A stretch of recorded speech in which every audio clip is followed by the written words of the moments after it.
Hello, and welcome to episode number 41 of the TEW WWE Challenge Run. This is the first episode of SmackDown for the month of August, as the Blue Brand begin their build to the two-night extravaganza at the end of the month known as SummerSlam, the biggest party of the summer. Without any further ado, let's jump straight into the show.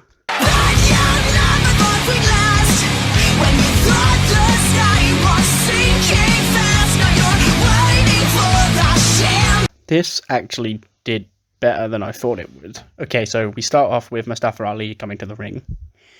And he's going to follow up on what he said at One Night Stand last Sunday. And he brings Drew Gulak out to the ring. And of course Gulak comes out. And Ali says he's cracked the case on who it was that ran over Daniel Bryan 2 weeks ago.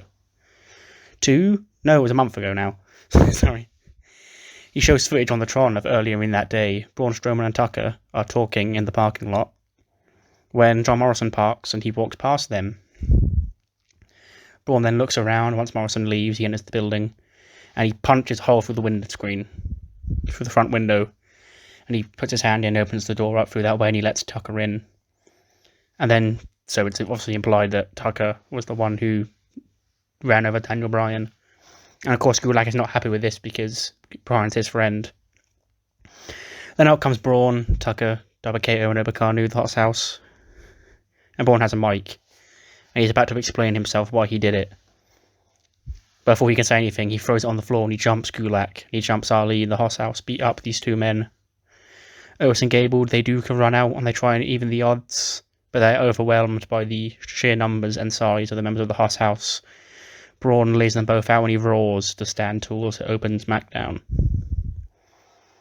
So yeah, that's a very interesting turn of events. Apparently Tucker and Braun were behind the running over of Daniel Bryan.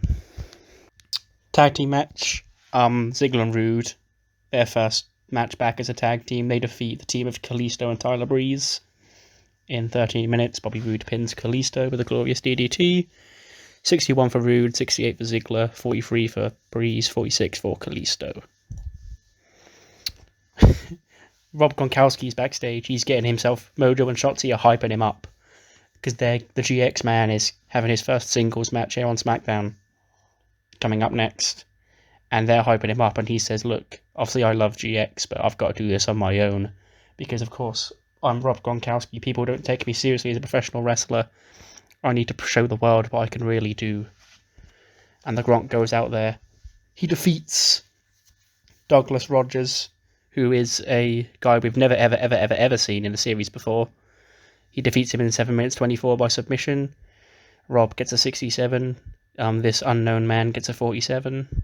And yeah, that's it for this match. Big Gronk gets a win against a jobber in his SmackDown debut.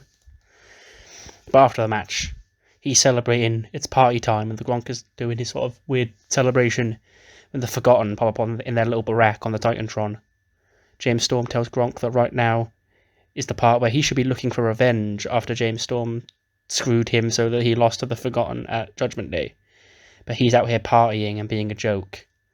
No matter, the Forgotten never forget, and if Gronk doesn't want to act like a wrestler, Storm and the Forgotten will happily send him packing. So obviously the attitude of Rob Gronkowski is rubbing James Storm the wrong way, and he's not finished with him until he sends the Gronk packing from SmackDown. Just a random women's match. Mickie James is back, and she defeats Mandy Rose with a Mickie DDT. 48 for Mandy, 47 for Mickie, and yeah, that's about it for that. Here's a segment. A recap of Shinsuke Nakamura betraying Sami Zayn at One Night Stand is shown. And then we cut to Kayla, and she's standing outside, knocking on Shinsuke Nakamura's locker room door. Shinsuke opens, and he sort of looks uninterested. Kayla asks him why he low-blowed the man who was his best friend at One Night Stand. And Shinsuke leans in, gives her like this weird, confused look, as like, what are you asking? I don't understand. Kayla begins to repeat herself when she's cut off, when Malcolm Bivens, of all people, comes out of the locker room. Mr. Nakamura has nothing to say to you, he says to Kayla, before him and Nakamura both enter the locker room again and slam the door shut in her face. So that's a very, very, very bizarre situation unfolding before our very eyes right here. We get no answers from the King of Strong Style. I probably should have spaced these segments out differently, because apparently we stay on Kayla, and Raquel walks past her. She's got like a tray with coffee cups and stuff on it. And Kayla's like, I want to catch word with you, Raquel, after what happened at One Night Stand, but Raquel just ignores her and enters her locker room. Kayla follows her in, and she sees that Raquel is handing the tea to Dakota, who has sat on like a settee with her foot propped up on the table with an ice pack around it. And Kayla's like, is there something you're not telling us, Dakota? Did you get like an ankle injury or something? And Dakota's like, no. She needs to keep this leg rested because this foot managed to knock out the hardest head on SmackDown at One Night Stand when she kicked Mackie and cost her the SmackDown Women's title. But now she's been informed that they will defend the Women's Tag titles against Jay Flo at SummerSlam. So she needs to keep this foot well rested and relaxed. Then when it comes to the pay-per-view, she'll have no problems kicking Mackie again and knocking her out and retaining the Women's Tag Team titles. Now scram. So she seems to be taking this very seriously and thinks she has the secret weapon to defeat the hardest head in the business at SummerSlam. That's if they even choose to have Mackie in the match. We never know. Could be any combination of the two. They're going to freebird it, I'm sure. Usos promo. They say they come to the aid of New Day at One Night Stand because they've been to hell and back, quite literally, with them boys. And the respect is endless. So to see two masked thugs try and take them out, nah, Us, they ain't having that. Then it's a New Day. Yes, it is. New Day come out, and they also put over the Usos as the best tag team of the last decade, except for maybe the New Day. And there's just the two teams putting each other over, as we always see on SmackDown when these two are in the ring together. Differ Above then come out on the stage with their belts. And they say that it's all well and good patting each other on the back. But we need to find challengers for the champions at SummerSlam. So next week, you will go to war one more time. And the winners will face my boys Gran Metalik and Lince Dorado at SummerSlam. So high stakes match next week. We get another installment of the epic New Day Usos rivalry, where the winners will go on to SummerSlam to face Death from Above for the SmackDown Tag Team titles. Alexa gets a win over Dana Brooke. In 6 minutes of a Twisted Bliss, she gets a 51-30 for Dana. After the match, Alexa calls out Sonya Deville. She says that she couldn't handle taking defeat to Pretty Little Alexa at SummerSlam, and she just can't let it go. So what's it going to take? Does she have to beat her again? And Sonya pops up on the Tron, and she's in her little caving training camp, delivering like punches and kicks to a heavy bag. She then turns to the camera, she's like, "Hi Alexa, you could have just responded to me. Then this would all be over. You want another match with me? That's fine. On one condition. No Nikki, no friends. You and me, on my turf. You face me at SummerSlam, in the fight pit." Camera cuts off. Alexa is very obviously concerned with this proposal, but Nikki tells her that she'll get her in fighting fit in no time and escorts her to the back. So a very unique and interesting proposal by Sonya Deville here tonight, and one that Alexa obviously very much feels outmatched in, but we'll see how this progresses in the coming weeks. 80 rated match for what is technically the main event match of the show. Sheamus and Cesaro defeat The Miz and John Morrison. 77 for Cesaro, 71 for Sheamus. John Morrison 66, Miz 65. And yeah, Sheamus pins John Morrison with a brogue kick. Then, in chronological TEW fashion after the match, Sheamus takes the microphone. He says that he said last week that he'd be there to give Cesaro whatever he wanted, and he expects the same for Cesaro. And Cesaro nods in agreement, like, yeah, you're my best friend, so yeah. Sheamus then says that when he hurt his neck last year, he didn't think he'd ever be back. But he fought back for two reasons. One was to reunite the bar, and the other was to win the one title that has eluded him his whole career. He then asked Cesaro to give him a shot at that very title, one-on-one, at SummerSlam against his best friend. Cesaro thinks about it, he shakes Sheamus' hand, and the match is on. Sheamus versus Cesaro for the Intercontinental Championship at SummerSlam.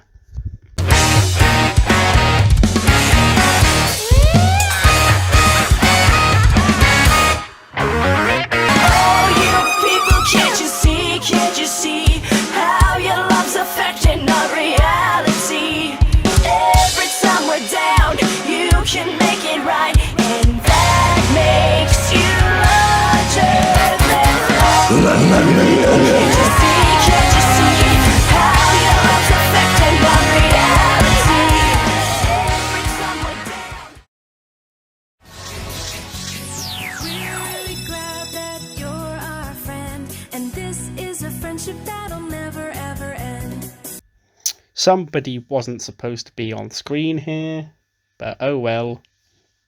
Bray Wyatt is doing his usual shtick in the Firefly Fun House when there is a knock on the door, and it's Puppet Vince. He's got a delivery box to Bray, and he's like, "You'll open this box, pal, and you'll like it. God damn it. You'll love what's in this box." And then he opens it up, and there's a new newest member of the Firefly Fun House is in there. A new puppet, which he calls Leaky the Super Dog. He says that he'll fit in well here, because he has a history with playing with Supermen. Then it cuts to, like, we get that quick Fiend, like, cut of just shots of him and John Cena at WrestleMania. Like, because he beat Superman, and John Cena was Superman. And now he has this, and he holds up the tactical vest that he ripped off Roman Reigns at One Night Stand. It's like, yowie wowie, the source of so many problems over my years. Superman's very cape is now his. Let me in. In what is kind of a weak main event segment, but I sort of felt like I had to put it on last, Sasha and Bayley come to the ring. Bayley says that she'll now sit here and wait for someone she hasn't already beaten to come out and challenge her for SummerSlam. She sits there for like 20 seconds. He's like, "All right, ding dong, I've beaten everyone. So I guess at SummerSlam, I'll sit back on the beach, I'll watch the show on my night off." Then Paige comes out and she's like, "Last Sunday, after beating Mackie, you did beat all of her challengers." "Well, all except for one," she says, and she turns to Sasha. Paige goes up to Sasha, she's like, "Sasha, we need a SmackDown Women's Championship match at SummerSlam, and you are the only potential challenger here left on this brand. So all you have to do is hand me your briefcase, and it will be official." And of course the crowd erupts into yes chants because they're dying to see Sasha versus Bayley. And Sasha looks at the case. She looks at Bayley's title. Bayley's like, "What are you doing, bro? Don't you even think about it." She puts the briefcase in Paige's hand, but before Paige can take it off her, Bayley jumps her from behind. Paige takes a bump. Bayley picks her up and holds her in position, and this would have to be extremely safe because obviously we don't want to fuck this spot up, but I feel like we could pull it off with it looking alright and not being too dangerous. We'd get Sasha to basically do the double kicks to the back of Paige, the very move that is cited to be the move that ended her career. So Paige takes a bump here tonight, and she's out cold, of course, because she hasn't been physical in like 3 years. Sasha and Bayley laugh on the stage, and the doctors rush out to tend to Paige to end the show. Very dark, down ending of SmackDown this week. Gets us a 78, increases our pop in 9 regions. But of course, what matters more than that is what you thought of the show. So just let me know what you thought in the comments below, and we'll see how this all develops as the road to SummerSlam continues next time. Our next stop is Monday Night Raw. See you then.